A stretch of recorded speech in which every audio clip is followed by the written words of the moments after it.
Hello everyone, welcome to Monster Storms. Every year in the United States, monsters drop out of the sky and roam across the land. These monsters are ruthless killers in the unlucky areas they travel across. In this video, I have included some of the worst tornado monsters to ever have lived in the history of the United States. Monster number 1 was the Wichita Falls tornado of April 10th, 1979. Monster number 2 is the May 27, 1997 Gerald tornado. Monster number 3 is the May 11, 1953 Waco tornado. Monster number 4 was the May 11, 1970 Lubbock tornado. And finally, monster number 5 was the Joplin tornado. Hope you guys enjoy the video. Please like and subscribe. Thank you so much. The 1979 Wichita Falls tornado began at 5:50 p.m. Central Standard Time on the southwest flank of its parent supercell thunderstorm, about 3 miles east-northeast of Holiday. Witnesses say that several small vortices were visible during the formative stages of the tornado as it moved along the Fort Worth-Denver Railroad into Wichita County. 2 oil storage tanks were blown away and several homes were unroofed near Farm Road 2650 as the tornado approached Wichita Falls. 6 cross-country steel transmission towers were destroyed just east of Farm Road 2650. About the time the tornado entered town, it changed appearance, becoming one large black cloud of condensation and debris. The tornado was about a half-mile wide when it struck Memorial Stadium, snapping light standards and causing heavy damage to the field house. McNeil Junior High was next in the path of the tornado, and the school was severely damaged. The western portion of the school building was crushed by the intense winds. The tornado then moved east-northeast into the Western Hills neighborhood, south of Southwest Parkway. Several apartment complexes and many homes were destroyed, with several of the first deaths occurring in this area. The tornado expanding in size as it moved across Southwest Parkway, throwing automobiles about and leveling several businesses, including a bank and a fire station. The twister was almost a mile wide when it entered the Faith Village neighborhood on the north side of the east-west oriented Southwest Parkway. Most homes in Faith Village were demolished. Ben Milam Elementary School was heavily damaged as the cafeteria auditorium was completely destroyed and exterior classrooms were pummeled by debris. The inner hallways would have been the only relatively safe shelter in the building. Surprisingly, very few fatalities occurred in Faith Village. Most people heeded the warnings and took shelter inside interior small rooms in their homes. Most of the destroyed homes had some of the interior walls standing after the tornado. After moving out of Faith Village, the tornado destroyed several businesses, including a restaurant on Kent Boulevard. 3 people were killed in the restaurant. A number of people were also killed in the parking lot of Sykes Center Mall, also on Kent Boulevard. Some of these people attempted to run to their cars from the mall.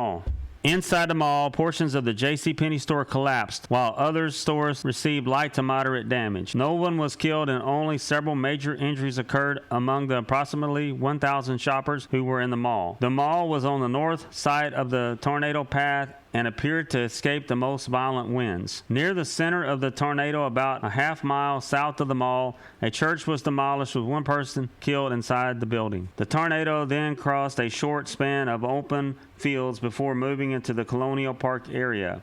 More widespread home damage occurred in Colonial Park, and several more apartment complexes were demolished. The heaviest damage in the apartments occurred on the 2nd floor of 2-story buildings. The tornado then swept through the Southmore area, destroying homes and a shopping center. After crossing U.S. Highway 281, the twister then struck the Sun Valley neighborhood, destroying additional homes, apartments, and businesses on the south side of U.S. Highway 287. A large number of cars were smashed, and some people were killed along U.S. Highway 287. Some of these people had stopped their cars under an overpass seeking shelter from the storm. The tornado leveled a mobile home park on the north side of U.S. Highway 287, but residents had evacuated that area and no fatalities occurred in the park. The tornado then destroyed several industrial plants before moving into Clay County just south of Texas State Highway 79. The tornado was 1.5 miles wide as it moved through 8 miles of residential area in Wichita Falls. The intense damage averaged between 1/4 and 1/2 mile in width. 42 people were killed outright and 3 died as a result of heart attacks. Further statistics reveal that 25 of the deaths were auto-related. 16 of these 25 were people who entered their cars trying to evade the tornado. 11 of the 16 left homes that were not even damaged.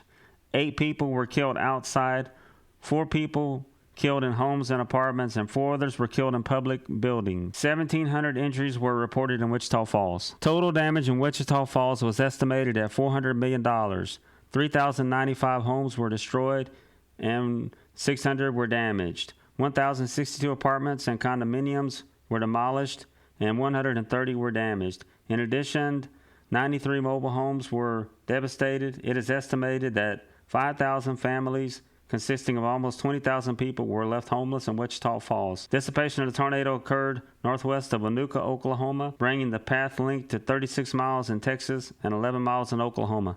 Thanks everyone for watching. Hello everyone, thanks for clicking on my video. If you like weather history content, please like and subscribe.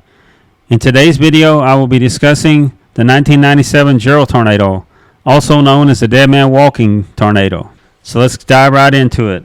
The Gerald tornado of 1997 was a devastating tornado that struck the town of Gerald, Texas, USA on May 27, 1997. It was one of the most destructive tornadoes in U.S. history. Here are some details about the tornado. The tornado occurred on May 27, 1997 in the late afternoon. It struck around 3:45 p.m. local time. The tornado was rated as an F5 on the Vegeta scale, which is the highest level of tornado intensity. It had estimated wind speeds of over 260 miles per hour. The tornado's path was approximately 7 miles long and around 1.3 miles wide. It carved a path of destruction through Gerald and the surrounding area. The town was particularly hard hit, with numerous homes and structures completely leveled or heavily damaged. Tragically, the tornado resulted in significant loss of life.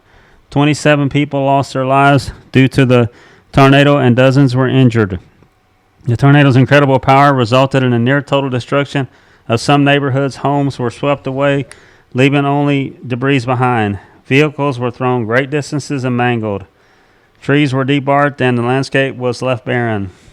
The tornado prompted a massive response from emergency services, search and rescue teams, and volunteers. The recovery efforts were challenging due to the intense of the extent of the damage. The tight-knit community of Gerald received support from surrounding areas and beyond. The Gerald tornado is significant in meteorology and tornado research due to the extensive documentation and analysis conducted by researchers. The data collected from the tornado has contributed to a better understanding of tornado formation, behavior, and the impact of severe tornadoes on structures. The Gerald tornado underscored the importance of tornado preparedness, early warning systems, and safe shelter. It also led to improvements in tornado forecasting and emergency response strategy.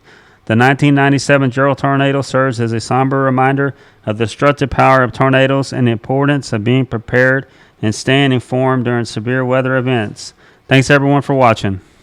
The Waco tornado on May 11, 1953 tops the list as the deadliest tornado in Texas since 1900. The violent and deadly twister ripped through the downtown area, killing and injuring hundreds. The Waco tornado on May 11, 1953 tops the list as the deadliest tornado in Texas since 1900. The violent and deadly twister ripped through the downtown area, killing and injuring hundreds. By 9:30 a.m., a muggy spring morning was already taking place across much of central and eastern Texas. Temperatures were in the mid-70s from Dallas to Waco to Austin, with lower 80s along the Gulf Coast. Breezy southeast winds were ushering rich Gulf moisture into the region, with dew point readings in the lower 70s across southern and central Texas. Early morning storms across the big country from Abilene to Junction produced outflow boundaries, or pools of cooler air as they dissipated. It is thought that these boundaries played a role in tornadic development across Texas later in the day. During the afternoon hours, scattered storms developed along a dry line extending from the eastern Texas Panhandle to Midland to west of Del Rio. One supercell produced a tornado at San Angelo approximately 2:30 p.m. after likely interacting with an outflow boundary from morning storms. The tornado was rated F4, killing 13 and injuring 153. The 20-mile path resulted in the damage or destruction of 519 homes, 19 businesses, and 150 cars. As the San Angelo storm dissipated, another storm developed in southwest McLennan County. Taking a closer look at the surface chart from 4:30 p.m., winds at Waco were from a more east-southeasterly direction than winds at surrounding observation sites. sites. The additional turning of the winds in a localized area was likely the result of a nearby outflow boundary and may have enhanced the tornado potential of the storm. The tornado touched down around 4:10 p.m. southwest of Waco near the town of Lorena in McLennan County. After destroying a home north of Lorena, the tornado moved northeastward toward Waco. The tornado was approximately 1/3 of a mile wide and wreaked havoc through the downtown area. Eyewitness reports indicate very heavy rain falling at the time of the tornado, making it difficult for people in downtown Waco to see the twister coming and take appropriate action. Although radar data at the time was primitive compared to what is available today, the eyewitness accounts of heavy rainfall suggest the tornado was spawned by a high precipitation supercell. The twister continued plowing northeast of Waco, likely dissipating into the community of Axtell after a 23-mile long path of destruction.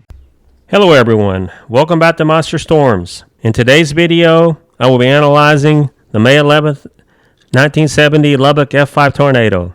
On May 11th, 1970, portions of Lubbock, Texas were struck by a powerful multi-vortex tornado after nightfall, resulting in 26 fatalities and at least $135 million in damage. It was in its time the costliest tornado in U.S. history, damaging nearly 9,000 homes and inflicting widespread damage to businesses, high-rise buildings, and public infrastructure.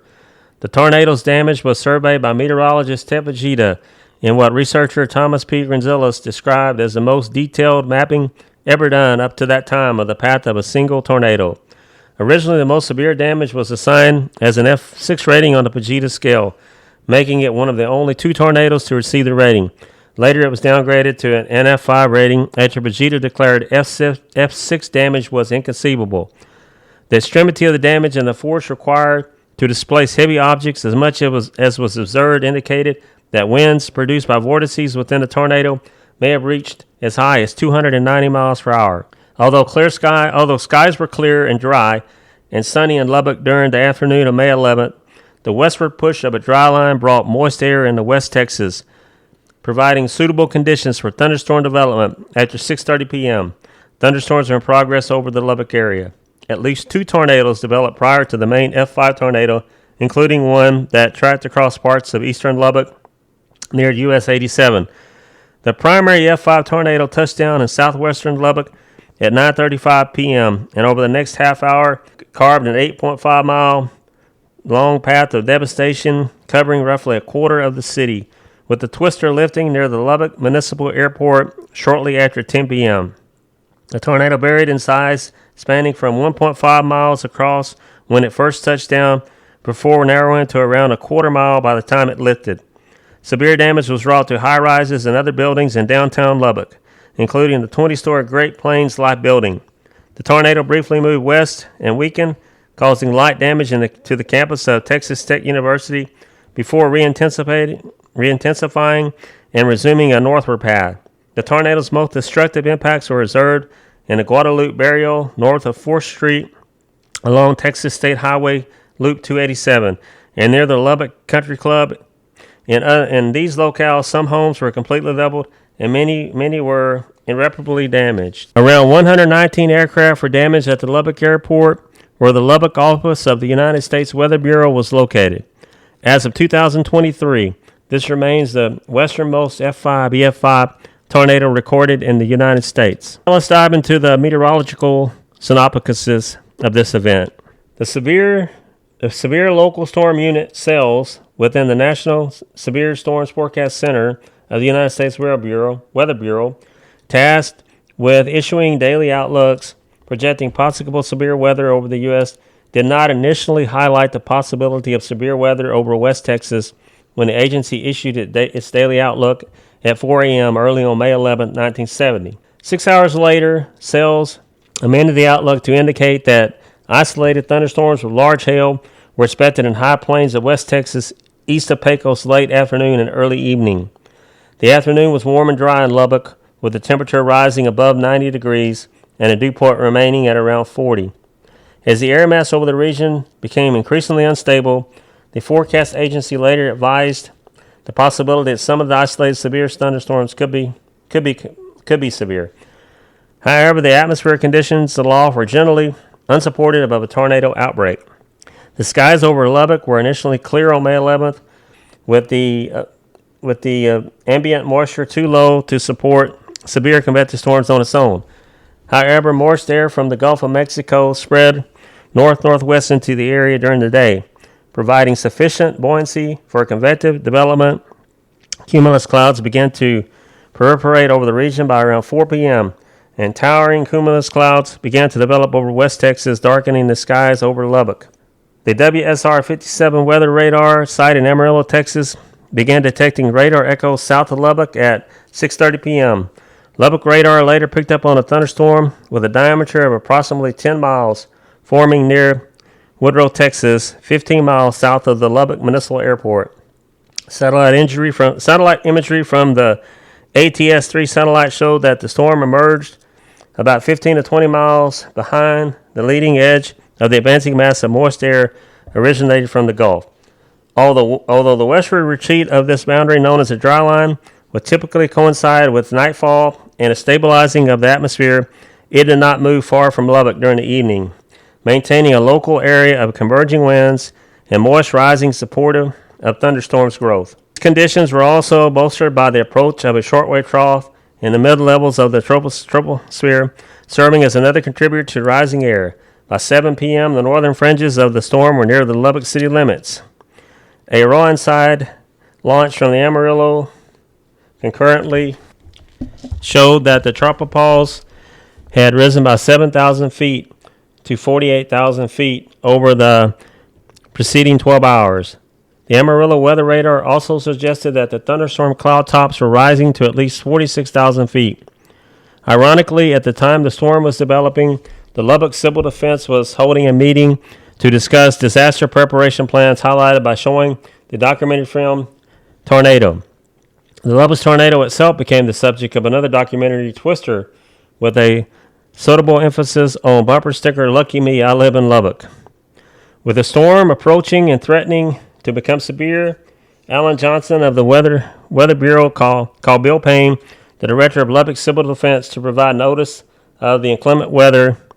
The emergency operator center at the basement of the Lubbock City Hall was activated at 7:45 p.m. following the discussion between forecasters at the local National Weather Service office in Lubbock, located at the Lubbock Airport. In the radar operator in Amarillo, a severe thunderstorm warning was issued by the Lubbock WBO for Crosby, Floyd, Lubbock, and Hale counties at 7:50 p.m. with an expiry time of 9 p.m. This warning was disseminated via the emergency action notification signal and through local radio and television stations such as KFYO. Continuously ran without commercials after this time until 7:30 a.m. on May 14th, despite the increasingly conductive atmospheric conditions for the formation of severe thunderstorms. The NSFFC did not issue a severe thunderstorm warning watch or tornado watch for the region before storms developed. The Environmental Science Services Administration wrote in a service assessment of the weather event that the lack of such a watch from the NSFC demanded some explanation, but also noted that their absence did not affect the operations of the Lubbock WBO. Large hail the size of grapefruits were reported in the thunderstorm 5 miles south of Lubbock at around 8 p.m., with baseball-sized hail reaching southeastern Lubbock by 8:13 p.m. Severe weather statements were transmitted by the Lubbock WBO over the weather service or the weather wire service to relay the hail reports as the storm neared Lubbock. Radar data indicated that the thunderstorm's cloud tops had increased to 55,000 feet. At around the same time, an off-duty policeman reported a funnel cloud 7 miles southeast of the Lubbock Airport and 3 miles east of the city limits. This, along with the detection of a hook echo on radar, prompted the Lubbock Weather Bureau office to issue a tornado warning for Crosby, eastern Florida, western Hale, and Lubbock counties until 8 p.m., with an expiry time of 9 p.m. At 8:30 p.m., a tornado, the first of two, struck the Lubbock area, touched down near the intersection of Broadway and Quint Avenue in eastern Lubbock. Described by tornado researcher Ted Fujita as a small front-runner to the main Lubbock tornado. This first twister produced a damage path roughly 2 miles across and caused structural damage interdicted of a wind gust reaching around 75 miles per hour. The most severe damage occurred near the interchange between US 82 and Parkway Drive, which was under construction at the time. There, 13 concrete beams weighing 109,000 pounds each and doubly weighted with chains were blown down from a partially built overpass by the tornado. At 8:40 p.m., the NSSFC issued a severe thunderstorm watch for the entirety of the southern plains. Concurrently, 2 thunderstorms quickly developed 8 miles southwest of the Lubbock Airport and moved northeast at 25 miles per hour. Their formation was noted on a severe weather statement issued by the Lubbock WBO, and at 8:42 p.m., At 8:59 p.m., the office issued a bulletin that extending the pre-existing tornado warning to 10 p.m. The bulletin also advised people to prepare to seek shelter, with radar imagery and reports continuing to indicate that a tornado was in progress roughly 7 miles southwest of the Lubbock Airport. At around 9 p.m., a separate tornado listed as an F1 tornado in the National Centers for Environmental Information Storm Events database unroofed a barn approximately 8 miles north of Crosbyton, shearing the sheet metal roof over a nearby pasture. Large hail continued to fall throughout Lubbock, with reports indicating half the size of golf balls and baseballs. After around 9 p.m., the radar echoes associated with the storm in the Lubbock area began to congeal, resulting in a singular larger echo. This coincidence had been previously observed in connection with tornado genesis. By 9:14 p.m., the severe thunderstorm was 10 to 15 miles in diameter based on radar data. The main Lubbock tornado, much larger and more destructive than the previous tornadoes, touched down near the intersection of the 19th Street and University Avenue and began to track towards the northeast. The WSR-1 radar site in Lubbock simultaneously observed a hook echo in this thunderstorm coincident with the newly formed tornado. This prompted the Lubbock WBO to alert the Lubbock Civil Defense EDC, which in combination with a spotted report of a funnel cloud in the area resulted in the activation of the tornado warning sirens. However, the tornado winds had already severed the power lines that serviced many of the sirens, rendering them inoperable and causing their failure to activate. Although police cruisers also sounded their sirens to alert those nearby of the imminent tornado, many ultimately did not hear either signal, and thus likely received no warning. Communications were brought down as the tornado tore through Lubbock and triggered widespread power outages. At 9:43 p.m., Bud Andrews, the radio announcer on KFYO, directed listeners to take shelter shortly before the AM station stopped transmitting. The Lubbock Civil Defense Headquarters lost commercial power and communications at 9:46 p.m. with the exception of a single telephone line. The Lubbock WBO was able to reach the EDC at 9:47 p.m. to relay that the hook echo observed on the radar was in the vicinity of 4th Street and Avenue U. This was the last communications transmitted by the Lubbock WBO, as all communications went offline at 9:49 p.m. The WSR-1 radar also went offline around the same time following the downing of the emergency generator. The personnel at the office abandoned their posts and took shelter at 9:55 p.m. shortly before the tornado passed over the Lubbock WBO. With the Lubbock WBO no longer fully operational, dissemination of subsequent tornado warnings were carried out by the agency using the VHF FM radio of the Lubbock Fire Department. This was ultimately the only line of communications between the Lubbock WBO and the surrounding area, and allowed tornado warnings to be communicated to the Abernathy, New Deal, and Petersburg areas at 10:10 p.m. Wind gusts at the nearby airport reached 77 knots or 89 miles per hour at 10:03 p.m., likely coinciding with the tornado's passage over the airport and the Weather Bureau office. The tornado lifted near the airport shortly thereafter. All weather warnings were called off by the Lubbock WBO at 11:30 p.m. once thunderstorms had lessened to a more moderate intensity around Lorenzo, Texas. Let's have a look at the impact caused by the 1970 Lubbock tornado. The primary Lubbock tornado, the second of two tornadoes that struck the city on May 11th, produced a damage path of 8.5 miles long and extending across 15 square miles of ground beginning at 9:35 p.m. in southwestern Lubbock, tracking through downtown Lubbock and lifting shortly after 10 p.m. near the Lubbock Municipal Airport. This damage path covered nearly a quarter of the city. The tornado was 1.5 miles wide when it formed, and when it tracked through downtown, it was tying it with the 1947 Glacier-Higgins tornado as the widest tornado recorded in Texas history. The tornado narrowed as it tracked northeast, reaching a width of a quarter mile when it impacted the Lubbock Airport.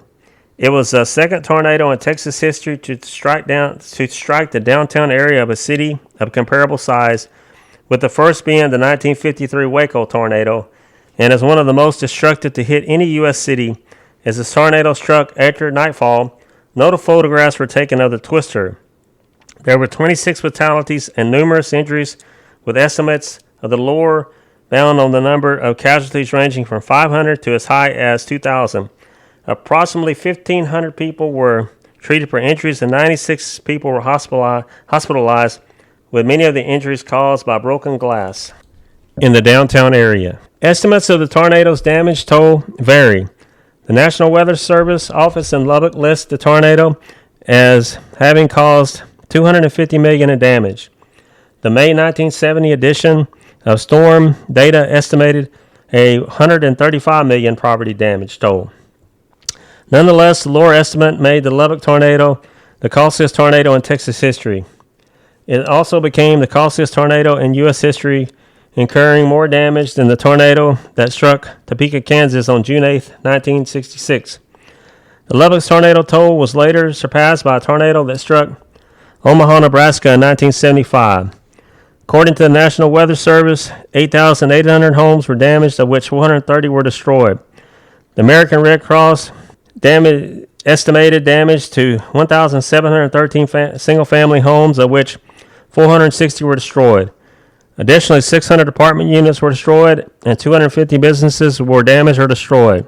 10,000 vehicles were also damaged or destroyed. Some cars were compacted to a height of 2 to 3 feet above the ground. Damage to private vehicles reached approximately 3 million. Estacado High School, Thomas Junior High School, and 8 elementary schools. The tornado also caused essential power outages and disruptions to communications, knocking out service to 25,000 telephones. Large trees were also uprooted throughout the damaged swath. The severity of the damage along the tornado's path varied considerably, a phenomenon the National Bureau of Standards ascribed to both the varied structural integrity of the buildings impacted and the varied wind patterns generated by the tornado.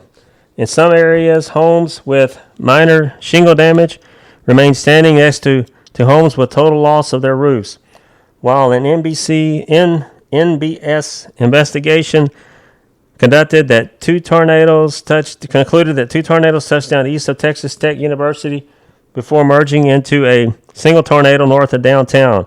Analysis of the tornado damage conducted by Tip Vegeta deduced there was a singular multiple vortex tornado composed of smaller vortices that produced smaller areas of serious damage.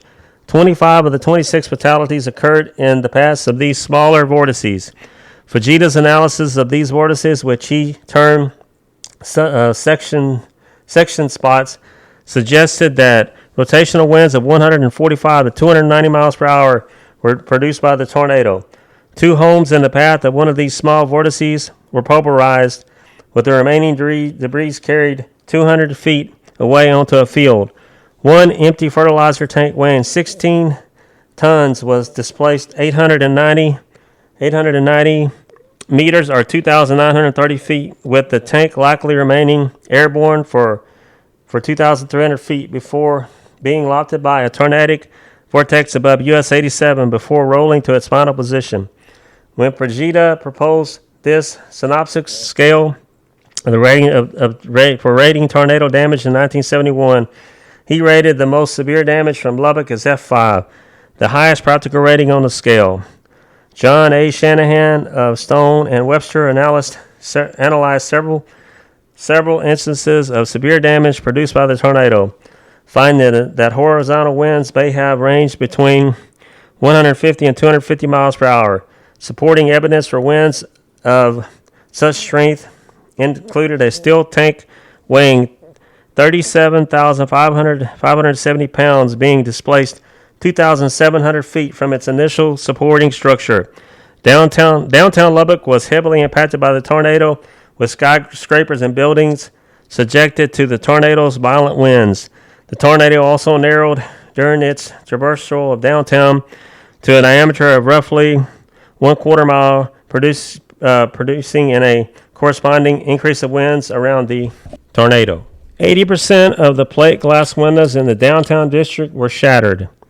The tornado's property struck the 20-story Great Plains Life Building, now known as the NTS Building, distorting the building's frame counterclockwise and disassembling three of the building's four elevators. The torsion of the entire building resulted in several cracks in the building's stairwells and on the fire protecting surrounding steel columns within the tower.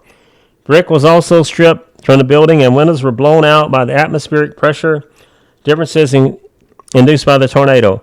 Interior pressure buildup fractured load-bearing columns and lofted ceilings. As the center of the tornado remained a half-mile northwest of the skyscraper, the building likely avoided more extreme damage. The damage total nonetheless reached about $2 million.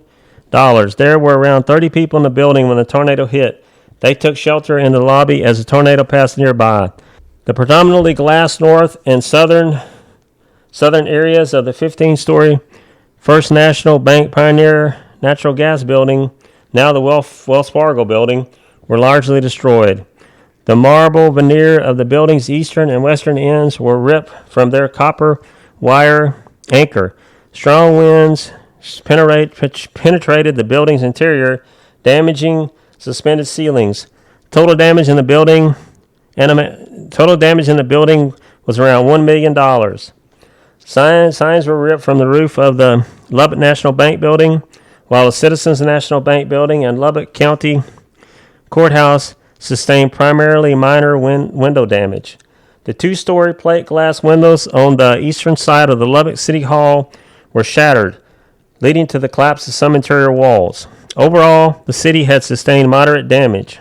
The City Hall had sustained moderate damage. Federal government buildings in downtown Lubbock avoided significant damage, with occupied operational buildings collectively sustaining only around $2,000 in damage. However, $150,000 worth of construction materials were damaged at the site of the 8-story federal office building, which was under construction at the time. Several churches were damaged. The Broadway Church of Christ lost roof tiles, and window panes, and the roof of the Cumberland Presbyterian Church collapsed. The publishing facilities of the Lubbock Avalanche Journal were crippled by the tornado. The roof of the Central Fire Station collapsed, smashing fire trucks below. One dispatcher on duty was struck by shards of flying glass and lost an eye. One Greyhound bus was hurled onto a downtown building by the tornado. The steel frames of two buildings at the Newsom Living Center were contorted by the tornado. One of the buildings was destroyed while the other sustained heavy damage on its topmost second story. The tornado curved west, its initial traversal of downtown Lubbock, and weakened markedly, with the swaths of intense damage caused by the tornado's smaller vortices becoming less apparent.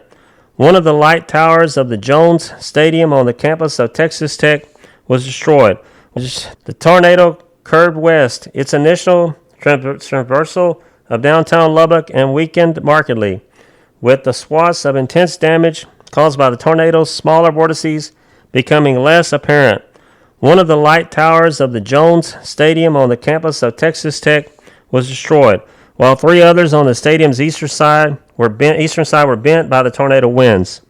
The stadium itself sustained light damage. This was the extent of the tornadic damage on the university's campus.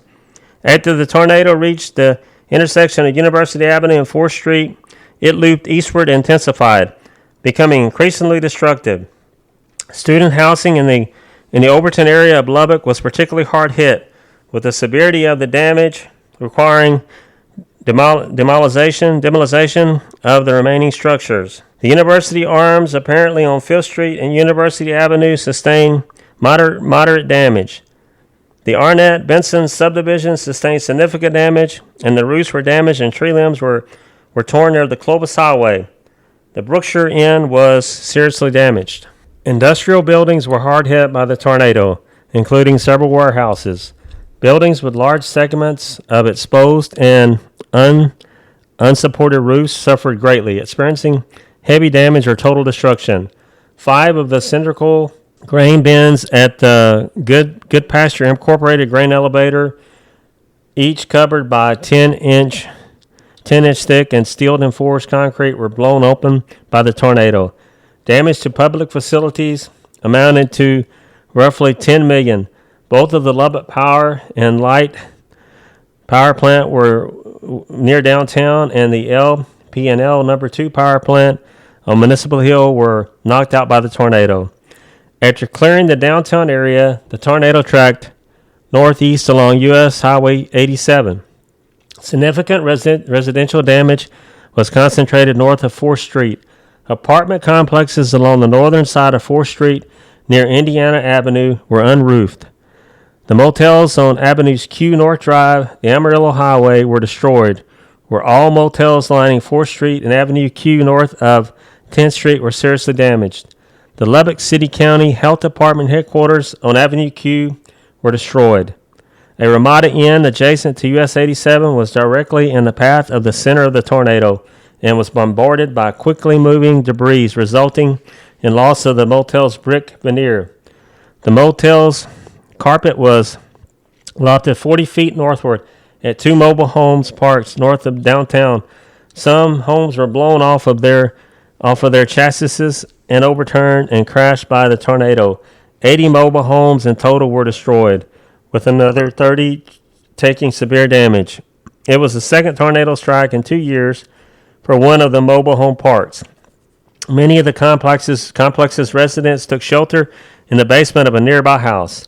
The most severe residential damage was wrought in the Guadalupe neighborhood between Avenues A and Q north of 4th Street, along the northern part of Loop 289 in the Lubbock Country Club west of the Amarillo Highway. The tornado inflicted considerable damage to homes near the Lubbock Country Club.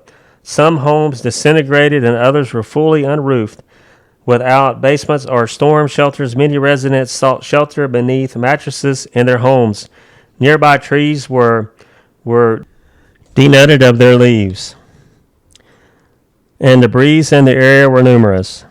The tornado then tracked across the Lubbock Municipal Airport, damaging hangars and buildings. Aircraft were strewn by the powerful winds across the airport tarmac. Roughly 100 public airplanes were destroyed by the tornado, both within and outside the hangars, with another 19 small military aircraft irreparably damaged. The rim of the funnel cloud, at the time measuring between 1/3 and 1/4 mile in diameter, came as close as 3/4 of a mile to the Lubbock WBO, with the office anemometer registered a peak wind gust of 75 kilometers or 89 miles per hour. Let's have a look at the aftermath of the 1970 Lubbock tornado. 26 people were killed in the tornado or died due to injuries received during the storm. Hospitals turned away people with minor injuries due to the sheer number of casualties inflicted by the tornado. With its water pumps rendered inoperable, the city relied on external sources of water, including the Pearl Brewing Company in San Antonio. After the storm, Major Jim Granberry imposed a curfew, and police chief J.T. Ally issued orders that looters would be shot on sight.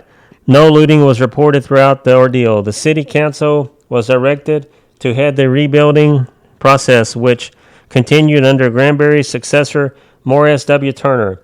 The Lubbock tornado also served as a model for the development of the Fajita scale, developed a year later. Bud Andrews and Ernesto Burton, Lubbock radio broadcasters, were given presidential citations from then U.S. President Richard M. Nixon for coverage of the disaster. Despite the destruction wrought by the tornado, the recovery effort revitalized the strengthening Lubbock economy and helped to bring about a period of sustained economic and physical growth. Numerous buildings throughout Lubbock were damaged beyond repair and were demolished after the tornado. This included the northwestern section of downtown, whose demolition made way for the construction of the Lubbock Memorial Civic Center and the George and Helen Mahoon Public Library. Civic leaders had lobbied for a civic center and other public development of downtown in years prior and used the redevelopment of downtown to make these visions a reality. New hotels and restaurants were constructed along the largely devastated east side of Avenue Q. The residents of the predominantly Hispanic neighborhoods of Guadalupe moved to primarily the southern and western portions of Lubbock. The Lubbock Urban Renewal Agency rebuilt the largely destroyed Guadalupe neighborhood. Though progress was slowly for many years before substantial reconstruction occurred. The damaged path of the Lubbock tornado was the subject of a detailed mapping carried out by Ted Pagita. Researcher Thomas B. Gonzalez described this mapping as the most detailed mapping ever done up to that time of the path of a single tornado, becoming a seminal work in understanding the relationship between tornado subvortices and extreme damage. The degrees of damage wrought by the tornado also became the basis for 6 tiers of the Pagita tornado scale, which served as the standard for classifying tornadoes until it was suspended by the enhanced Pagita scale in 2007. 50 years after the disaster, the Lubbock Tornado Memorial Gateway Park was opened at Avenue Q and Goodcore Avenue in downtown Lubbock, a spot along the destructive path of the larger tornado. The memorial includes 2 flowing black granite-clad walls representing the 2 paths of the tornadoes. There are also artistically bent streetlights representing the power of the tornadoes, and one relic from destruction, a snapped-off utility pole. The walls are engraved with the timelines of the tornado events. A map of the destructive paths overlaid on a street map of the city at the time, and location references on the map indexed to the individual names and ages of 26 victims who died as a result of the second tornado. There are also quotes from survivors and other details. Folks, this concludes our analyzed look into the 1970 Lubbock tornado. I hope you've enjoyed it, and thank you and have a great day. Hello everyone, thanks for clicking on my video. If you like weather history content, please like and subscribe. In today's video, I will be discussing the May 11th, 2011 Joplin tornado. Alright, well let's go ahead and dive right into it. The Joplin tornado was a catastrophic tornado that struck Joplin, Missouri on May 22, 2011. It was one of the most devastating tornadoes in U.S. history. Here are some key details about the Joplin tornado. Tornado struck on May 22, 2011 at around 5:41 p.m. Central Standard Time. Tornado was rated an EF5 on the enhanced Pagita scale, the highest rating for tornado intensity. It had estimated peak winds of over 200 miles per hour. The tornado's path was approximately 22.1 miles long. The tornado caused widespread and severe damage along its path, including the city of Joplin. Entire neighborhoods were leveled, and numerous buildings were destroyed or heavily damaged. The destruction was so extensive that it was compared to the aftermath of a bomb blast. The Joplin tornado tragically resulted in a loss of 161 lives and caused injuries to around 1,500 people. It was the deadliest tornado in U.S. modern history since record-keeping began in 1950. Emergency responders, including firefighters, police officers, and medical personnel, quickly arrived on the scene to assist survivors and conduct search and rescue operations. The aftermath of the tornado led to a massive recovery and rebuilding effort. The city of Joplin received assistance from various federal and state agencies as well as volunteer organizations. The rebuilding process took years, and the city underwent significant changes in terms of infrastructure and community development. The Joplin tornado highlighted the importance of preparedness, early warning system, and community resilience in the face of natural disaster. It also spurred discussions about improving tornado shelters and building codes in tornado-prone areas. The tornado was part of a larger outbreak of severe weather across the central United States. This outbreak resulted from the collision of warm, moist air from the Gulf of Mexico with a strong cold front, creating an environment conducive to the formation of powerful tornadoes. The Joplin tornado received extensive media coverage both nationally and internationally. Images and videos of the destruction were widely shared, contributing to the public's understanding of the disaster scale. The Joplin tornado remains a significant event in the history of both Joplin and the United States, reminding us of the destructive power of tornadoes and the importance of disaster preparedness and response. Thanks everyone for watching.